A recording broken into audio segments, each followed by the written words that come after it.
Hi, welcome to Shivabeach channel. ఈరోజు మనము బెంగళూరులో అద్భుత కట్టడమైన silk board double decker flyover గురించి అయితే తెలుసుకుందాం. ఈరోజు మనం బెంగళూరులో ట్రాఫిక్ సమస్యలు పెద్ద పరిష్కారంగా భావిస్తున్నాము. Silk board double decker flyover గురించి తెలుసుకుందాం. ఇది ఎందుకు నిర్మిస్తున్నారు, ఎప్పుడు ప్రారంభమైంది, దీనివల్ల ప్రయోజనాలు, మొత్తం వివరాలు అయితే ఈ వీడియోలో మనం తెలుసుకుందాం అన్నమాట. సిల్క్ బోర్డ్ జంక్షన్ అంటే బెంగళూరులోనే అత్యంత రద్దీ ప్రాంతాల్లో సిల్క్ బోర్డ్ జంక్షన్ అనేది ఒకటి అనమాట. ఈ junction electronic city, HSR layout, BTM, Marathahalli, ఈ మొత్తం జంక్షన్ ఇక్కడ నుంచి అన్నీ డివైడ్ అవుతాయి అనమాట. ప్రతి ఒక్క వెహికల్ కూడా ఇక్కడ నుంచి డివైడ్ అవుతుంటాయి. అందుకే ఇక్కడ చాలా ఎక్కువగా ట్రాఫిక్ అనేది ఏర్పడుతుంది. ట్రాఫిక్ సమస్యను తగ్గించేందుకు కర్ణాటక ప్రభుత్వం మరియు బిఎంఆర్సిఎల్ కలిసి డబుల్ డెక్ ఫ్లైఓవర్ని ప్రాజెక్ట్ను ప్రారంభించాయి.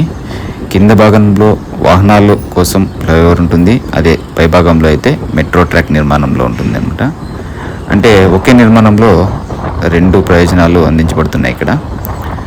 ఈ భారీ ప్రాజెక్ట్ వచ్చేసి మనకి 2021లో స్టార్ట్ చేశారనమాట. ముఖ్యంగా సిల్క్ బోర్డ్ నుండి కేఆర్పురం వరకు, అంటే మెట్రో బ్లూ లైన్ ప్రాజెక్టులో భాగంగా ఇది కూడా నిర్మించబడుతుంది. దీంట్లో ప్రత్యేకత ఏమంటే డబుల్ డెక్ డిజైన్ చేసిన దానికి ట్రాఫిక్ అనేది తగ్గుతుంది, మెట్రో రోడ్డు ఒకేసారి వస్తుంది, ఆధునిక ఇంజనీరింగ్ టెక్నాలజీతో అయితే నిర్మించారు. ఇది బెంగళూరుకు ఒక కొత్త ల్యాండ్మార్క్ అని కూడా చెప్పొచ్చు మనము.